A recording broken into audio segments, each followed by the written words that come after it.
everybody, welcome back. Jiu-Jitsu 2000 here today. As many of you might know, I'm a huge fight fan, and more specifically, I'm a UFC fan.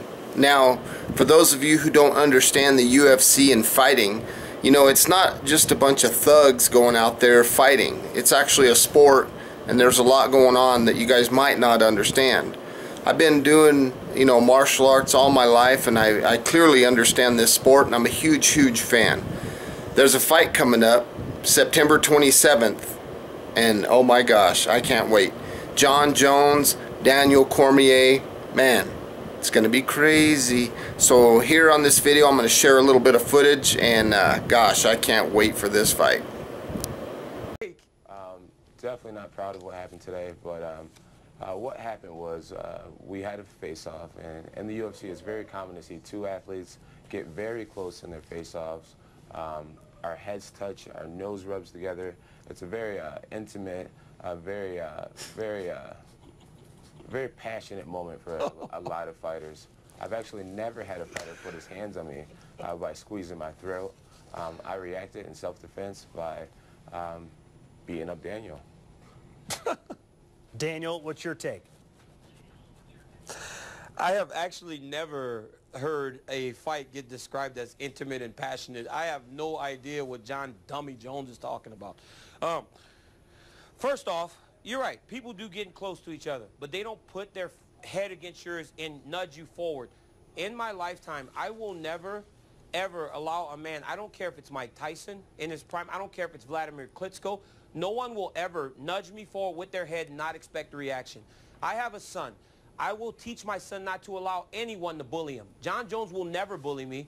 Jon Jones is apologizing. Hey, I'm glad he apologized. I apologize for our actions, but it's so fake. Thanks. Jon Jones, he's a fake individual. He's a fake person, and I'm going to beat him up on September 27th. Now, where does this stem from? Obviously, you guys have had some bad blood dating back a while. From what I understand, Daniel, Jon Jones did not know that you were a two-time U.S. Olympian, and that rubbed you the wrong way when you met him several years ago. No, that's... You know what, Todd? That's the problem. That is not what that stems from. I didn't expect Jon Jones to know who I was as an Olympian. I don't expect Jon Jones to know any wrestlers. He was the guy that was coming up to be the UFC champion.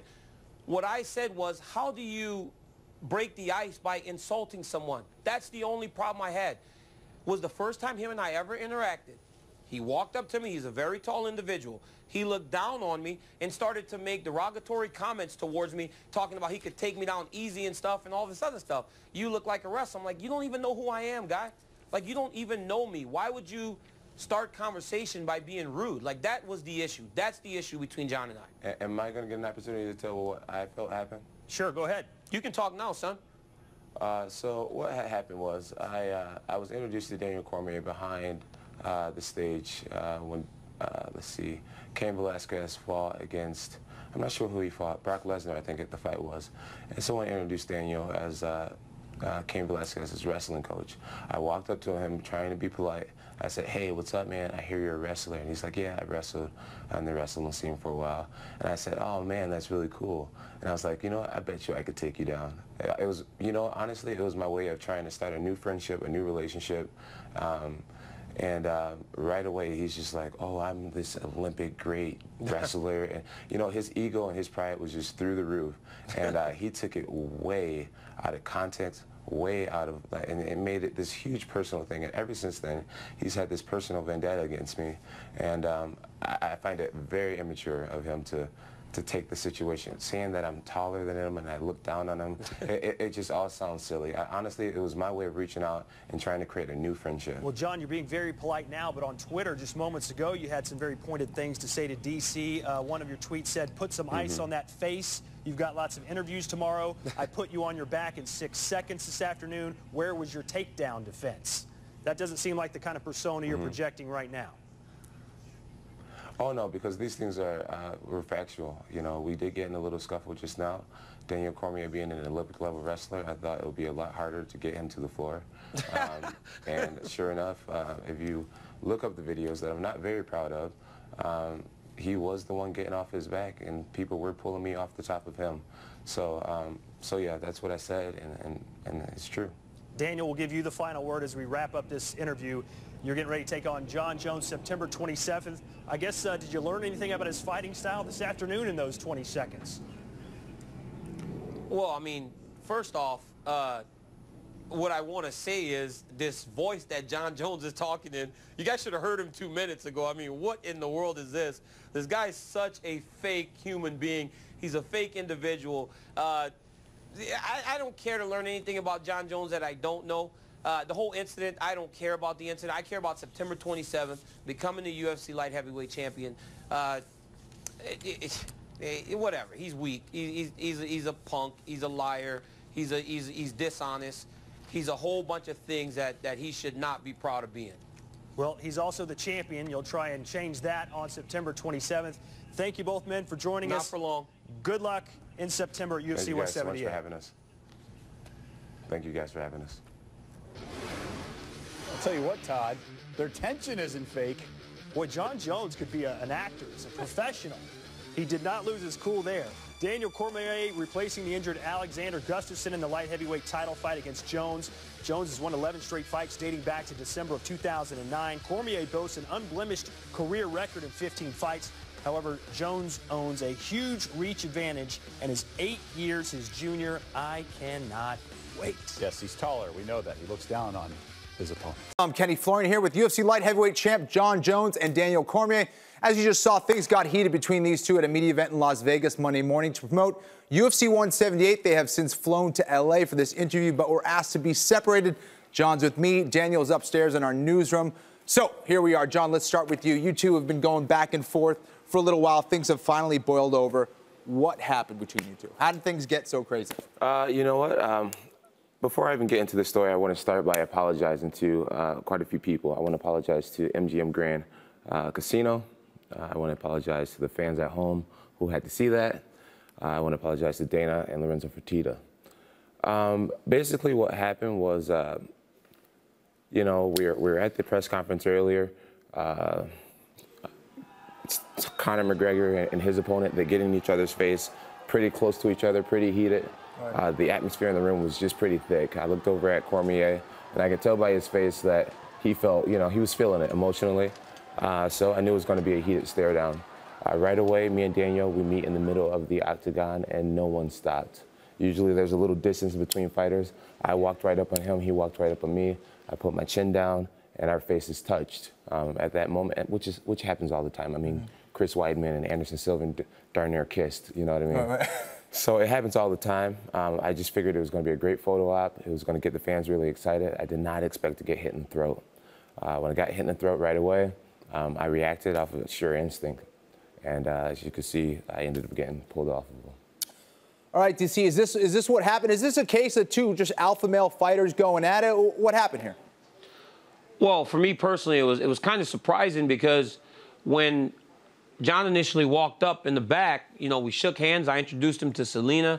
You know, I didn't really know what to expect with going into this deal. But after the interaction in the back, I figured it would be pretty cordial. And then all day, you know, we're doing interviews and we're kind of doing our thing at the opposite end of the MGM Grand. And then when we get up on the stage, he comes up to me and he gets very close and he hits me with his forehead. I've said time and time again, there is not a man walking this earth that will get into my face, put his head on me and push me forward without me actually reacting. Like Jon did, you know, he apologized for our actions. We should never behave in that way. There are a lot of people that look up to us and admire us for what we do in the octagon and outside of the octagon. We've both shown to be smart, professional guys outside of the cage. But with that being said, I can say 100 times if a person does that to me, I'm going to react in the same exact way. You see that? I don't want anyone touching me. I don't come to a stare down to be touched. We are going to fight in September. I know he says it happens all the time. That's never happened to me. I don't want to be involved in that. I don't want to be touched. I don't want another guy's head against mine pushing me forward. And I think it's disrespectful, and I'm not going to stand for being disrespected. You know, and that's where I would have to disagree. I mean, the video is very viral now, and you can see me and Daniel, we met each other halfway. I don't feel as if I initiated this thing at all. He walked up to me. I walked up to him, and our heads ended up touching. What I did not expect was the chop to the throat, and as you see, I had to deal with that. Did either of you guys get injured at all during the altercation? You're good, DC? No, I'm fine. Listen, we've done countless interviews, and his take on the situation has changed constantly.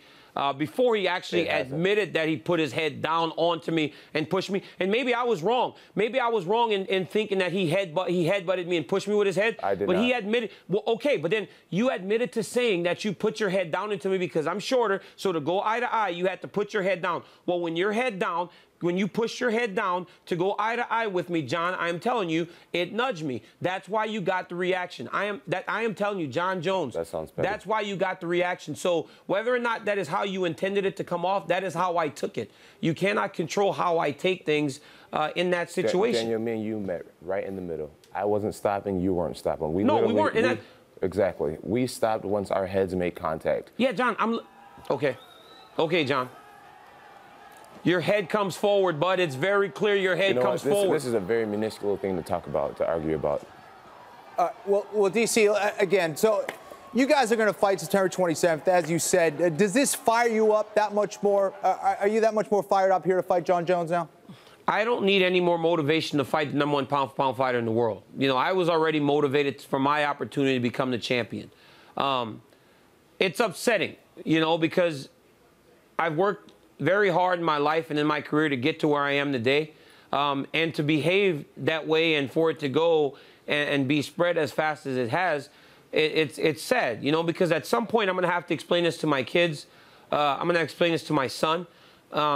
My family, they're watching this. You know, my mom has to see this, and I'm sure she's not proud of it, you know. So there's some, as much as it disappoints me to do this in front of fans and people that support me in mixed martial arts, I have to go back to my family and my mom, and at some point when my kids are old enough to understand this, I'm going to have to explain to them how their dad was on national television acting out of character. John, are you that much more fired up to face this guy? You know, I'm very fired up to face Daniel Cormier. You know, me being in the position that I am, I've fought for many world titles, and to be in my position, it's important to always find things to motivate you, to always have something to light that fire under your butt. Facing a new opponent and Daniel Cormier, it was a great gush of excitement for me and a newfound motivation for me. But this gives me a feeling of it being almost like my first title shot again. There's certain characters that you just cannot afford to lose to. Chael Sonnen, Rashad Evans, you know, my first shot against Mauricio Shogun Hua. These are some of the fights where my motivation was just at an all-time high. And after this situation, I couldn't imagine not coming out with my belt. So this is a must-win situation. This is exactly the fire that I needed. And sure enough, people expect some very malicious, violent things that happen the night of September 27th. All right, well, fired up Jon Jones. That's actually the beauty in it. You know, he said the motivation where he was most motivated was in his very first title fight. Well, it's my very first title fight. So that's my motivation, John. Good. You know, that's my motivation. Good. You can say that there are going to be malicious things happening September 27th. Yes. Hey, I embrace that. I embrace that. Bring it to me. Absolutely. Meet me in the center of that octagon and let's fight. You know that I am going to bring that to you. Then let's meet in the octagon and fight, Jon Jones. You know that I am going to bring that to you. I'm going to do everything in my power to make sure you never forget the night you stepped in the octagon with me. And you know what's going to be your sad reality is that everything in your power will not be enough because I'm still going to beat you. DC, I want to just clear a few things up. You know, there were some accusations that Jon Jones' manager, Malky Kawa, you know, may have hit you. It didn't seem like that to me. When I saw the video, it seemed like he was just trying to hold you back. Is that what happened? I saw him, but everything was moving so fast that initially I thought he did. I don't know. I mean, I really don't know looking at the footage. It doesn't seem like it. It's not something that I would expect him to do. I've met him on multiple occasions. I saw him once with his daughter. He seems like a very nice guy. Today he was very nice to me, so it's not something that I would expect him to do. But when emotion was running high, Maybe I did think that he did it, but as I look back, I don't know. I got a message from one of the officials from the UFC that he wanted to personally say that he didn't do it, and that's good enough for me, you know. So whatever, you know, it's not a big deal to me. Now, it looked like you threw a shoe at one point during the melee. Is that what happened? Yeah, man, you know, things were just going crazy. You know, I did. Again, that's not something I'm proud of, but, you know, throughout the whole thing, you know, there's a whole bunch of security. They threw us off the stage. You know, Jon and I are on top of each, you know, he's on top of me, trying to hit me. I'm holding him and trying to hit him. So, you know, it's a very emotionally charged situation that it wasn't over. You know, you cannot expect two guys that want to get at each other that much to just let it go immediately after. You know, and this took a long time to cool down. You know, as right now we're on this interview, I could have done this interview next to him. I mean, I don't know what would have set it off. It could have been a minor thing, and we would have started fighting in there. But we've calmed down. I know I have. But right in the aftermath of it, it didn't stop. And if within the next couple of hours we would have got around each other, seeing him today, you know, he won't accept anything, and I'm not going to either. So we probably would have got after each other again. So yeah, I did. It was a very emotionally charged situation, and when the emotion is that high, you can't just switch it off because it takes a lot to get to that point. Well, to go back on the Malky Cowell situation, Malky and I, we've been working together for just under 4 years now. Me and Malky are like brothers. I can guarantee you that Malky did not hit Daniel Cormier. We talked about it several times. We watched the video several times, and that's exactly, that did not happen.